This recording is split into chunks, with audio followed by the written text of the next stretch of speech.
welcome to the course Human Resource Management. I am Dr. Anjali Desi, Faculty, School of Management, Shastra Deemed University. The last session we have seen about the introductory part of our course Human Resource Management.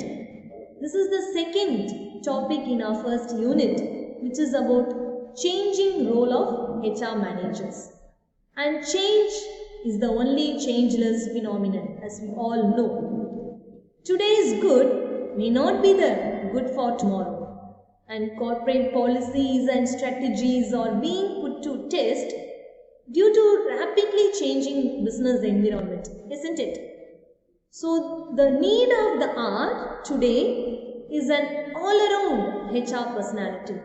So this session we are going to focus on the different facets of a HR person, how a HR's role is getting changed into different dimensions.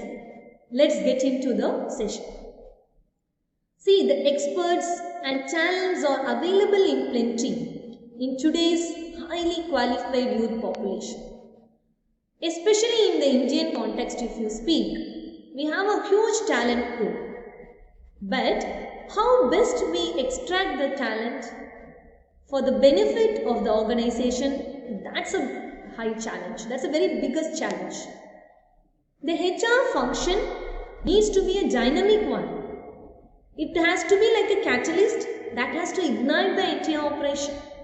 So we need to understand the fact, the business and the role of various employees and departments. They have to ensure the fact there is 100% success of an organization is entirely dependent on the workforce. And how you plan, develop and manage the workforce, it's a bigger criteria. The business needs are changing due to the rapid change in the market, and to mark a competitive edge, we have to frame or reframe the roles we adopt. Let me focus on this possible roles by HR function. As you can see in this particular diagram, where we have the strategic focus, strategic partner, system, administrative expert, operational focus, employee champion, people, change agent. We have 4 different quadrants here, right? See, industry commentators, they call the human resource function as the last bastion of bureaucracy. Traditionally, the role of human resource professional in any organization, if you take, they have a systemizing, policing arm of executive management. So the HR professionals, they always serve an executive agenda and they have a roadmap for that. While some need for this role occasionally, but the role of the HR manager must parallel with the needs of the changing organization. See, the organizations, they come out with so many different changes in technology, in adopting the technology, but the important factor here is the HR's role and the map they frame all have to sync with this one. And while in this sort of environment, the HR professionals who is considered necessary by the line managers, they can even be called the strategic partners. So, human resource professional as a strategic partner. If you take any strategic business unit, we can call it as an organization. So, HR can be a strategic partner, they can be a mentor, they can be a change catalyst. So many roles they are playing. Let me give you some insights, research insights with regard to the current human resource management trends and practices. A survey has been carried out by the Delhi-based Associate Chamber of Commerce and Industry, where 160 leading human resource heads were being taken. The insight of the particular research was the attrition rate is highest among the employees in the age group of 26 to 30. Employees with experience level of 2 to 4 years are more vulnerable to poaching by rivals. And women employees, they are 5 times more stable than men. So if you look into all these insights after going through this, and we may get more analysis to reframe our human resource policies, and the role of a HR manager is also getting changed. And one more analysis is done by the Asia Pacific Total Reward Survey. They are the global providers of consulting, outsourcing and investment services. What they found is attracting and retaining the right talent among the most serious challenges. So they face certain challenges, and 64% of employers in that particular region of talent retention, they invest primarily in training and career development, and that they use as a retention tool. So other employee retention strategies are also there, but that has been emerged from other surveys like non-cash recognition, cash incentives, kind of that.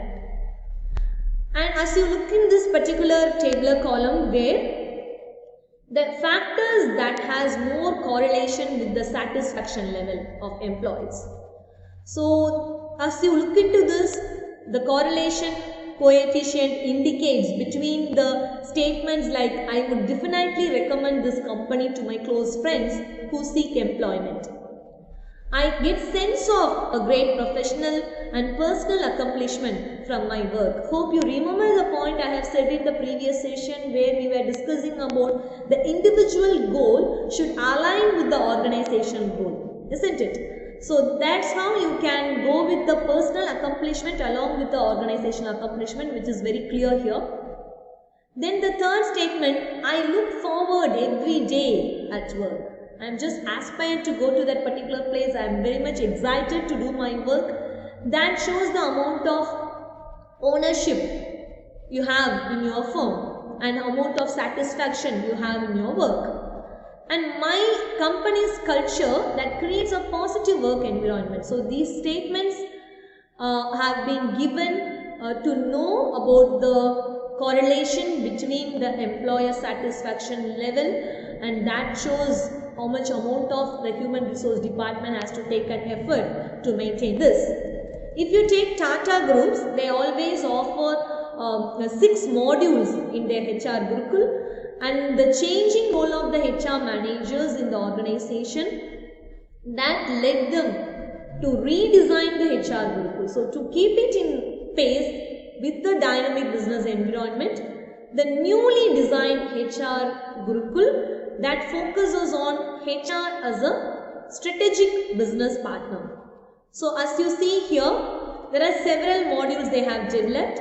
The 6 redesigned modules are, the first one is building HR as a competitive advantage.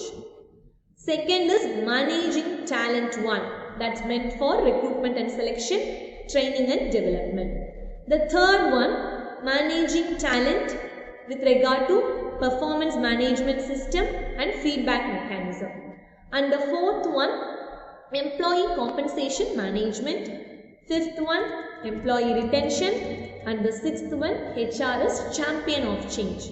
So these 6 modules are developed by Tata Groups. Again, they have redesigned it. It plays human resource as a core and spirit of any organization. So HR Gurukul forms the foundation for building human resource capability within the Tata Group of companies. So it's a kind of a niche program that enables human resource professionals, they can become better and they can extend their role as HR managers. So as I already mentioned, how human resource professionals should be a strategist. Okay.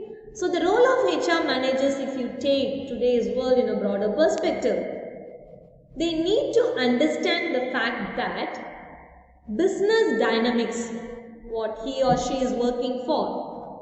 So though the outsourcing has reduced the workload of today's HR managers, because why outsourcing has come into practice is to concentrate more on the core business activities, and if you are outsourcing certain other events, obviously their load gets reduced.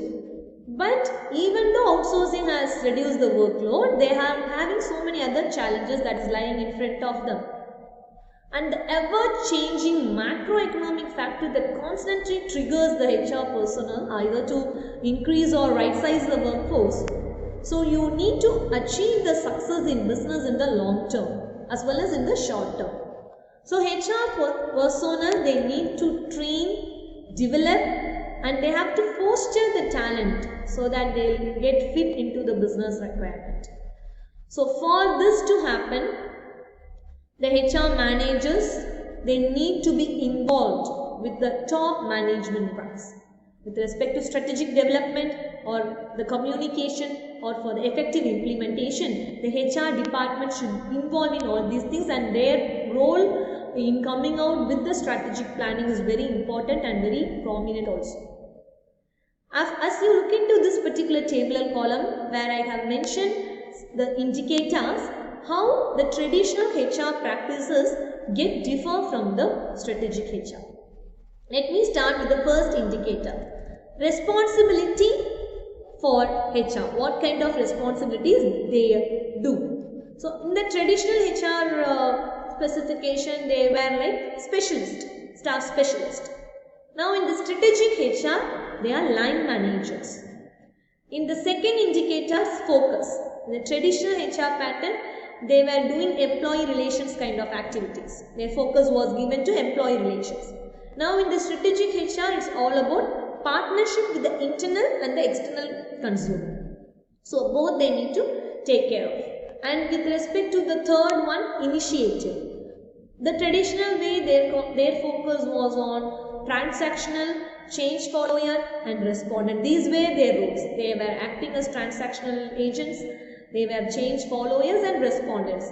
Now look at here, they are transformational, they are change leaders. Being a follower, they have been transformed to a leader now, and they are in the following of initiator. So earlier they were in the follower category, now they are in the initiating category.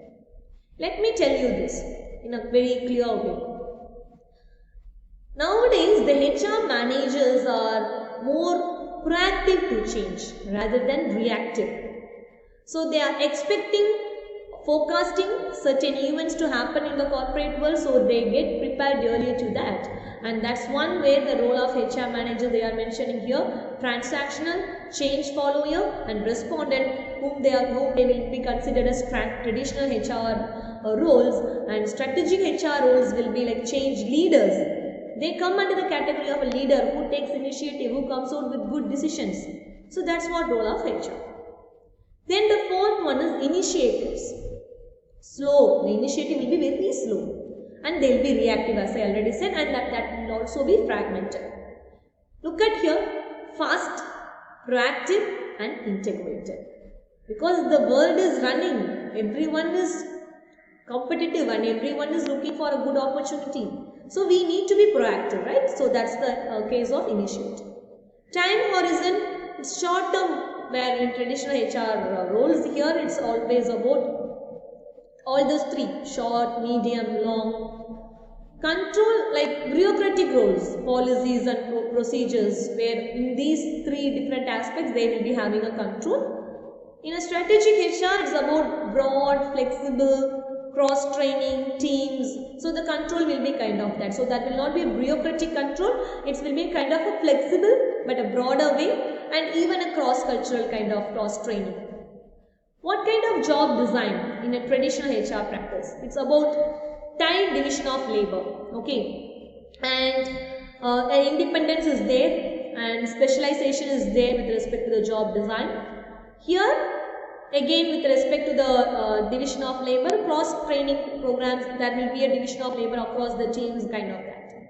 Key investments in capital and products, there it's about investing on people and knowledge. Here, cost center is accountable, investment center is accountable.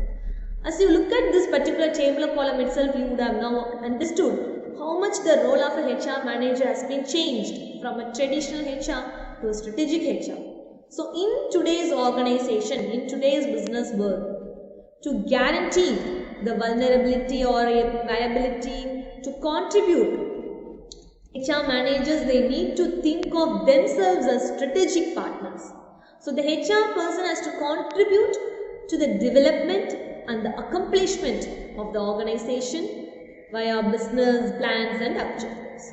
So if you take the HR business objectives, they are established to support the attainment of the overall strategic business plan and objective. So the tactical HR representative is deeply knowledgeable, and the strategic partnership impacts the HR services like hiring, reward, recognition, strategic pay, performance development, appraisal systems, career and succession planning, and employee development. So these are all the HR services where the strategic partners are involved in. As you look at here, the re-engineering concept. So re-engineering, we would have heard business process re-engineering. So with re-engineering, that's being the buzzword today to adapt to the changing business needs and trends. The HR people, they also play a very major role in the success of re-engineering initiatives. So if you take any organization, they come out with any re-engineering kind of a mechanism. It's like they come out with new practices, new revamping of mechanisms. So here, you all know the re-engineering is something, it's a redesign of an organization, especially with business process. Business process is something where there is an interconnectivity of events, and with respect to business process, they need to define the business flow properly, they have to map the process, they have to forecast it, they have to implement, they have to monitor the results, and you have to, if you find any loophole, then you have to change and come back, and you can repeat the process if it is correct. If it's wrong, again you have to revamping it, you can implement it. So many things are involved here. So much of interconnectivity is there. So rather than organizing a firm into a functional specialty, so if you take looking into the task that each function performs, okay. So we should, according to the re-engineering theory, be looking at complete process from the raw material allocation till the end product. So the firm should be re-engineered into a serial of processes. If we deeply analyze, if we go deep inside this, what we need to do is we have to analyze the philosophy of re-engineering here.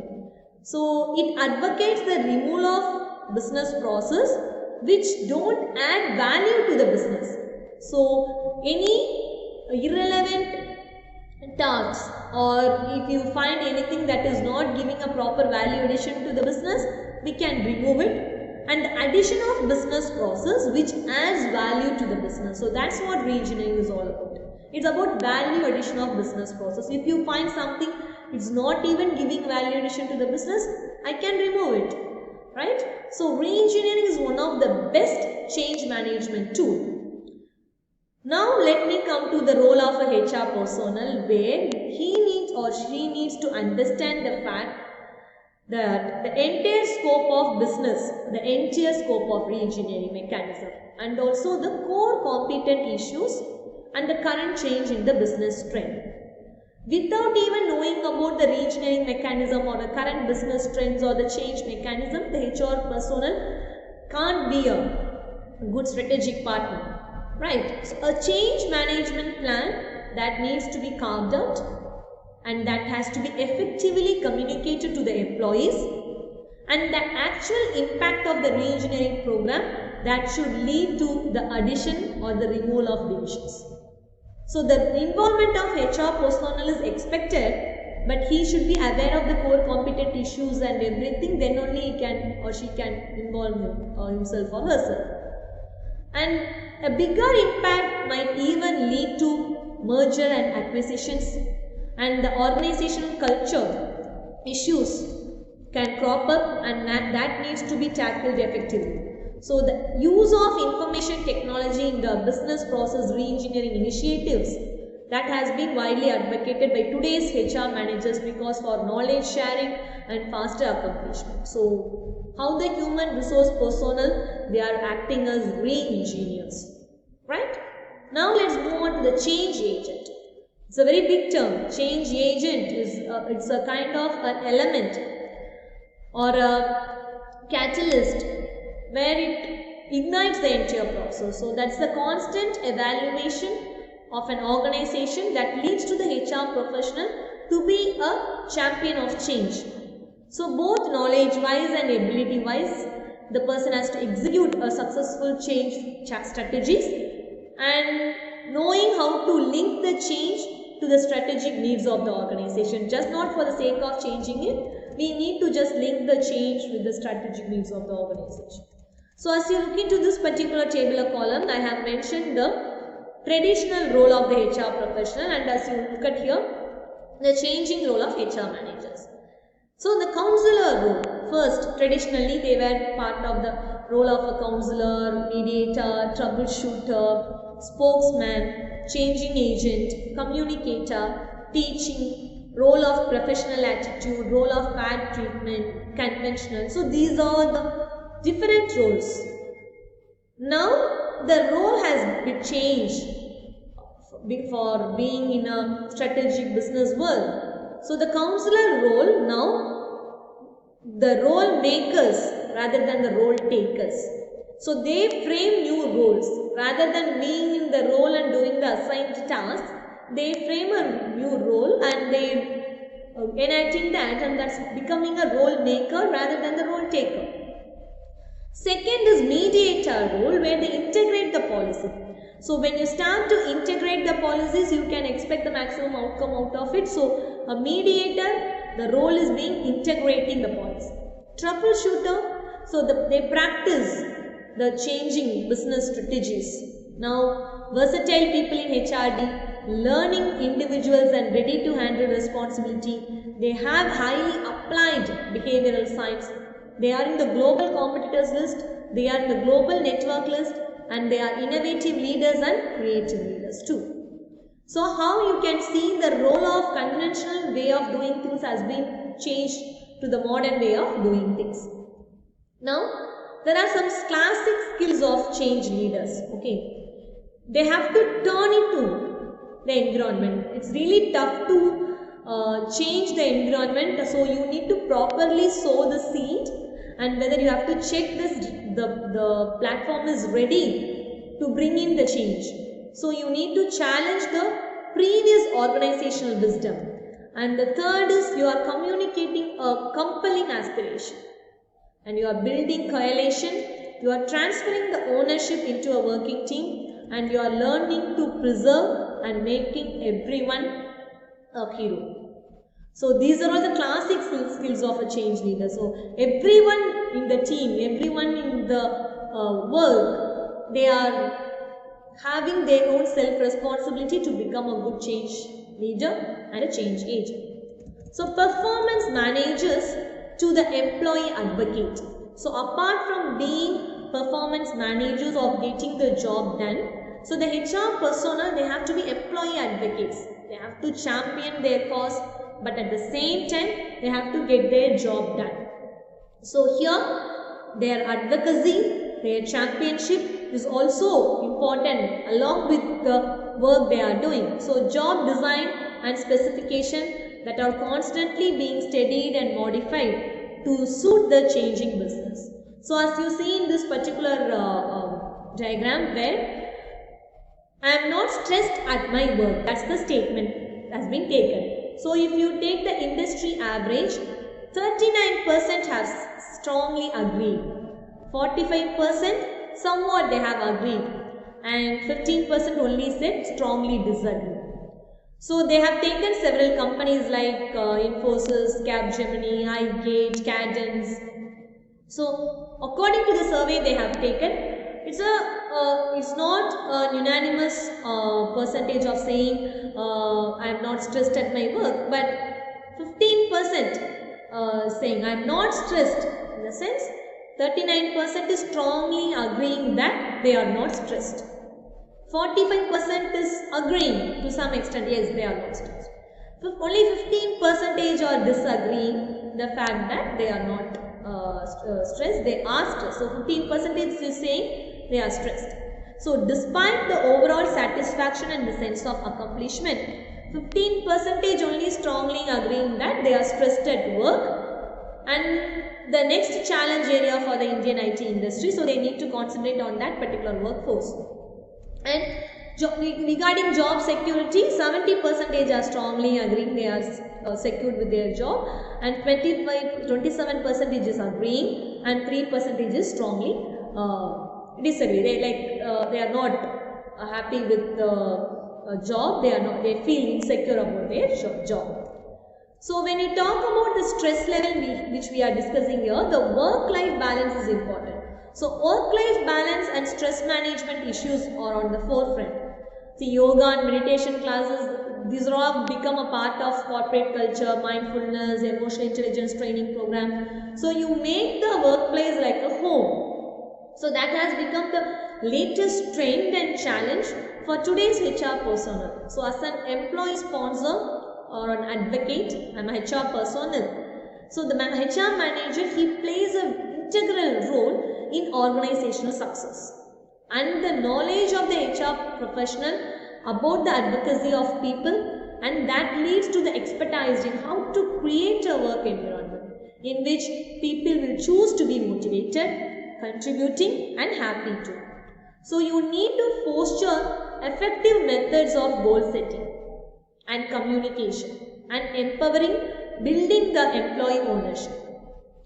Usually HR professionals, they have to help the organizational culture to establish in a good way, so that the people will be having good competency, concern and commitment to serve the customers well. So if you take this role, the HR managers, they provide employee development opportunities, employee assistance programs and profit sharing strategies.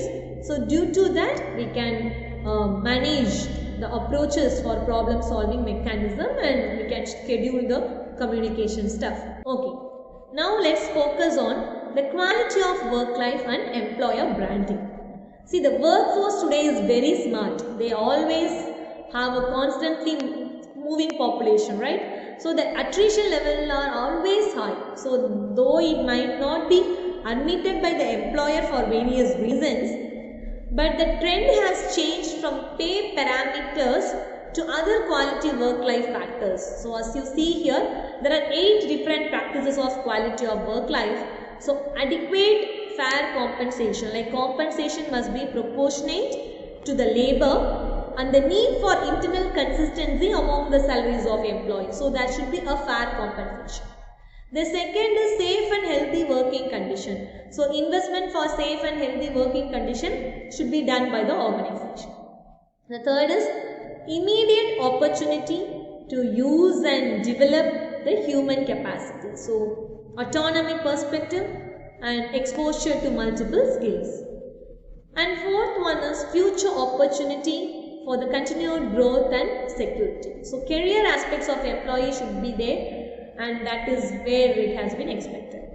The social relevance of work life. So employee's existence to the society he or she lives. So that kind of social environment. So in this world, new world, we can say the HR professional should perform all these roles of a change agent, of a re-engineer or a change advocate, so that they can manage everything as a whole, and they can be a good mentor, role model. Okay, and the HR professionals are like torch bearers of corporate ethics.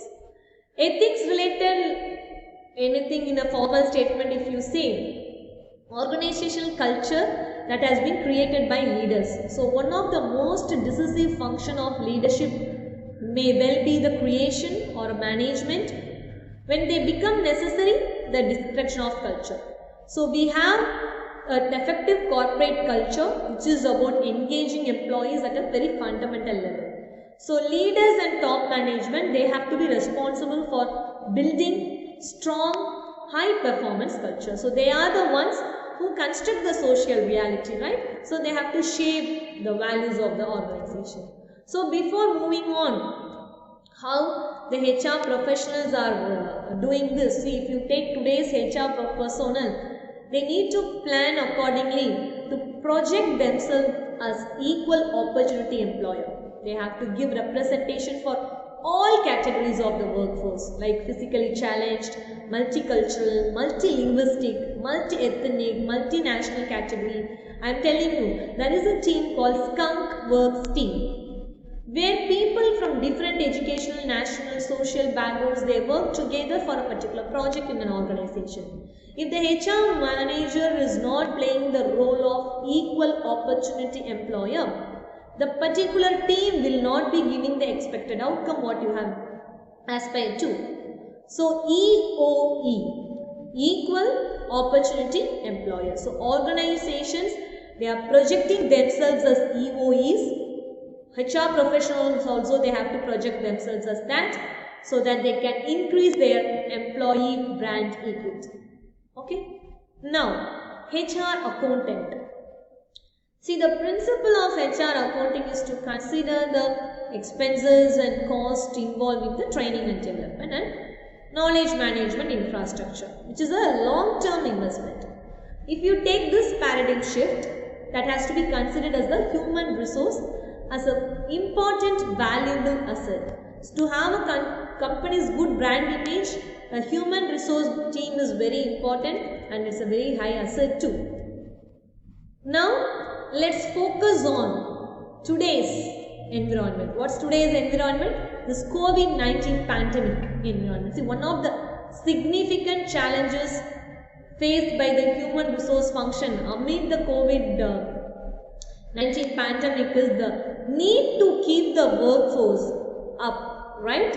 And running as an economic and social organization. So you need the same amount of output what they have done in the real time too. So 4 months initially it was really tough because we have been nearing to a year now. So this 1 year of social distancing, need to stay protected within the 4 walls of our home, that has exposed several limitations of the brick and mortar workplace.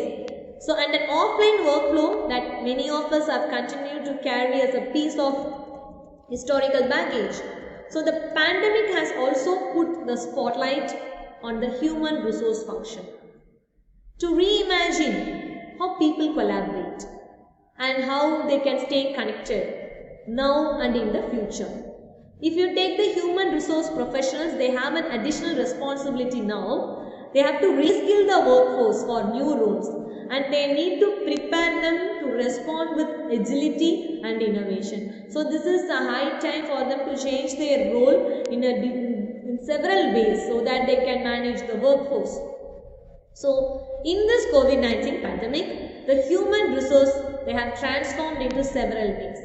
First, innovative and transform the employee engagement models for work. So one of the most significant challenges facing the human resource leaders in the pandemic is the major disruption to employee engagement due to social distancing. So the need to stay at home to steer the clear of the communicable health risk. So the human resource functioning enterprises, to resolve the challenges, they need to be more innovative. They have to stretch their boundaries of their imagination to ensure that the employee engagement is maintained. If you take some enterprises, they have been proactive in leveraging certain tasks. So what they have done is, they have been using the benefits of technology to shift the course of their employee engagement model in no time with minimal marginal investments cost. So they have come out with all the virtual activities and stuff. So this already so many people were doing this, a kind of a blended one. So now this COVID-19 pandemic hasn't affected them because they were doing it side by side. And now the second challenge before the human resource professional is addressing the burning out issues, and that too from restricted social exchanges.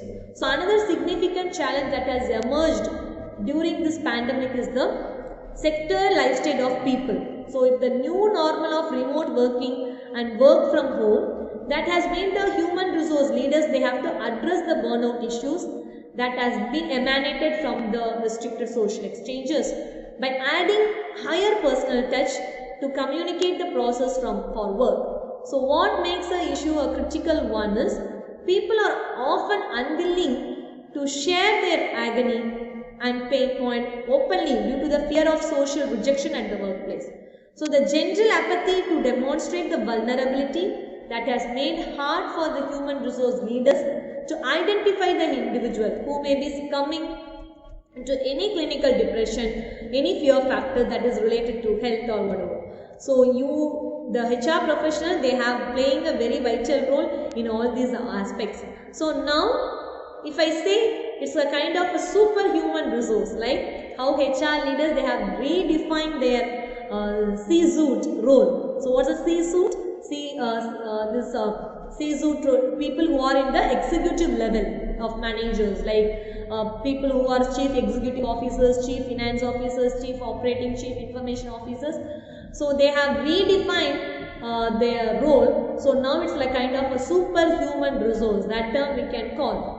And how the HR leaders who have shined know how to help their companies at this time. So we have some 5 priorities that has been emerged for maximizing a Chief HRO's contribution to the organization. So the Chief Human Resource Officer's contribution to the organization has been categorized into different priorities. Together, they can establish new benchmarks for defining the role and measuring the performance. The complexity of the top HR job is intensifying, particularly in light of the COVID-19 pandemic. The role is fascinating because it's a job almost without a job description. This was said by one of the CHROs. So we live in a world where virtually everything is grey rather than black and white, right? So to be clear, we have 5 priorities of exceptional human resource leaders. Look at the first one. Put strategy first, function second. Second, optimize the organization, not just the process. Third, bring a viewpoint to the boardroom. Fourth, view culture as a business driver. Fifth, model leadership excellence. These are the 5 priorities of exceptional human resource leaders. When I show you all these 5 priorities, what kind of thoughts that come to your mind? It's about linking strategy and business, isn't it? So put strategic first and the function second. If you take world-class chief human resource officers, they understand their organization strategy. Not as a passive observer. They are contributing, not just observing what is the organizational strategy and just leaning it back. They are more than observing it, they are contributing. So they can see the implications of any new initiative on a revenue stream, and they can contribute to discussion. And the HR is categorized here as the enabling function. And they can contribute in all the C-suite team discussion. Rather than being seen as the office of no, with a primary focus on no risk compliance, they work to find ways to say yes to new initiative. See, there is a management concept where we always say, learn to say no. But here, rather than being as an office of no, they have to say a primary focus to yes. So they bring in a unique perspective and an expertise for building and executing the human capital agenda. So that's why the first priority has been given as put the strategy first and the function second. And the second thing is, like, when you have to execute the human capital agenda, we have to embrace the label of commercial. So you are bringing in a unique perspective and you are expertising for building and executing the human capital agenda. See, people will say, for the sake of a good HR, we are not here. It's about always driving the business outcomes at all levels and tools to protect it. All the CHROs have to be able to envision how the strategy will be executed, and the talent and the skilled workforce has to be taken care of. Each and every time that requires an understanding of how technology and humans will interact. See, that's how that is helping currently in the COVID-19 pandemic. When the CHROs have understood the role of the interaction between the technology and the humans. And HR leaders, they always sit at the crossroad because of the rise of artificial intelligence, and they can really predict whether a company is going to elevate their humans or eliminate their humans. And the HR professional, they have started to see new roles and capabilities in their own organizations. They are seeing everything in a new way, what we call work and planning. So the real value that can be unlocked lies in between the human beings and the intelligent technologies. Both can work together. They can't replace the entire workforce. So that's why put the strategy first and the function next. Second priority, optimize the organization, not just the process. We have to operate, like CHROs, they have to operate at a slightly higher altitude than their peers on the leadership team, so that they can ensure the different parts of the business will work together. So at the best, the leaders view the entire organization as a dynamic 3D model. They have to see whether the different parts are meshing well or building on the other parts. The key is to make the whole organization greater than some of its parts. In the past, if you see, HR was about optimizing the process, like incentive plans, talent development plans. Now, human resource professionals are expected to provide macro solutions rather than micro solutions. So, it's moving on to optimize the organization. So, optimizing process was earlier. Now, optimizing organization along with not just a function or process. So, moving to maximize and productivity.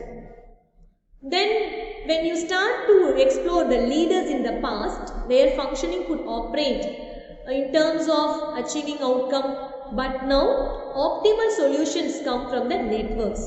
So the problems that businesses are facing are becoming so complex. So organizations, they have to come together much quicker to facilitate a solution. So that's not how many business leaders have operated in the past. So a special HR team, they can drive this new way of working. Whether the businesses are facing any complex issues, they have to come together with involvement of all the HR professionals. Now, when industries, they try to overlap more and more, innovation is not happening anymore. So the strategic challenges for companies are getting accelerated. Companies, they get disrupted really fast, but they also have huge growth opportunities if they can react quickly. So that's where the strategic element of CHRO function comes into play. Innovation is happening between the operations function and the HR function, engineering function and IT function too. So people need to be enabled as a CHRO to bridge those gaps, and that they have to have a holistic view about combining all of them and making a new strategic service that has to be available in the company. So changing the company strategy around the talent so that you can connect the dots, so you can move forward between all those different industries for the people supply chain.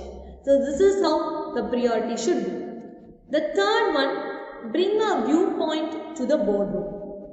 See, culture has shifted from nice to have conversation to need to have discussion. I need to have a discussion. Okay. Earlier it was always like, okay, we'll have a discussion.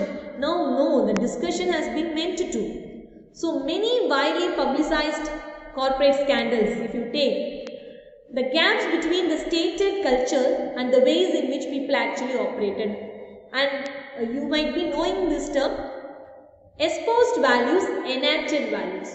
Espoused values are something where you tend to or pretend to just show off like we are doing.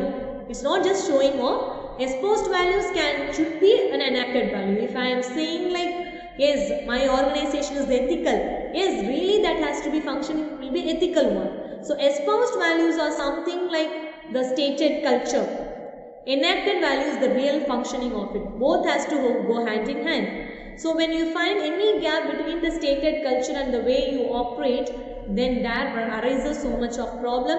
That's how so many corporate scandals around the globe have been emerged. So a truly healthy culture is a major draw for talent. But if you are having a poor culture, insufficiently explored, and that has to be addressed at the executive and the board level, that has to be, the company has to take a call, that consumers as well as the prospective recruiters and investors. So culture issues are leading to harder conversations. That's why the priority has been said, bring a viewpoint to the boardroom. That's very important. Moreover, the CHROs are responding with more detailed dashboards when it comes to measuring the cultural health. And boards should expect regular reporting and discussions on pulse surveys from employees, alumni surveys, and they have to give insights about the why people are leaving, retention rates. Everything should be taken to the boardroom, to the people in the higher panel, so that the conversations may lead to some good outcomes. So a board has to be asking for more of that information, and that will have a good sense of what's working and what's not. Nobody wants to be surprised. I think some boards, they have been surprised when these ethical concerns or questions about talent drain come up. So you need to have facts and data for the conversation with the board. So those conversations become easier when the CHROs, they build a relationship with the directors outside the regular board meeting. So CHROs, they have established his or her reputation as an independent protector of the company. So the head of HR should not only report to the CEO, but should also have a core relationship with the board of directors, right? And the HR function should be pretty independent, just like it's on the board. If you really are going to act as an ombudsman, okay, a problem solver or a grievance handler for the effective operation of your organization. So you have to feel like you can push back against your peers and even the CEO. So that much amount of credibility CHRO is possessing. The fourth priority is viewing the culture as a business driver. So the best CHROs, they excel at translating the values and cultural expectations into several different forms, into some specific, memorable, and making it to understand the importance of relentless communication. First of all, the strategy has to be very clear to everyone in the organization, as it is with the CEO.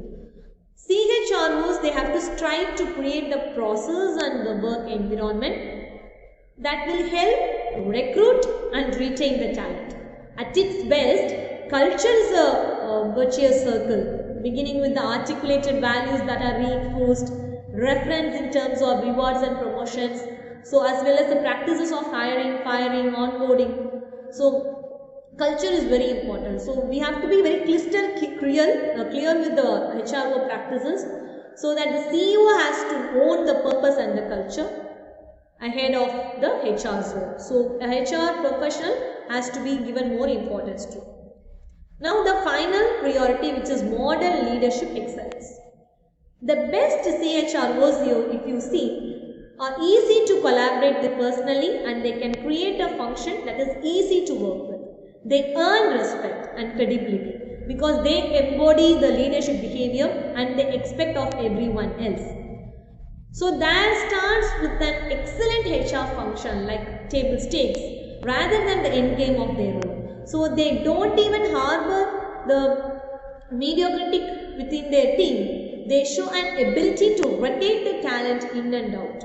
So they groom their team members to be fluent with the business and discussions, even with the divisional leaders or with respect to the geographical leaders. So they empower the team members to be the future leaders.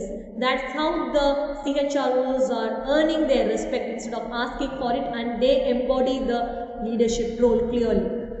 First, if others in the company, they still think that the HR function is only meant or only be trouble during the hiring people or retaining people or monitoring and addressing employee concerns, so then it will be very hard to them to think that they should be inviting you to talk about the key organizational changes they need to make. So first of all, the thought process of the employee should change from thinking a HR function just for hiring, monitoring, appraising and retaining, rather than these HR people are invading people to give ideas towards the organizational change, and they play a role of a change agent.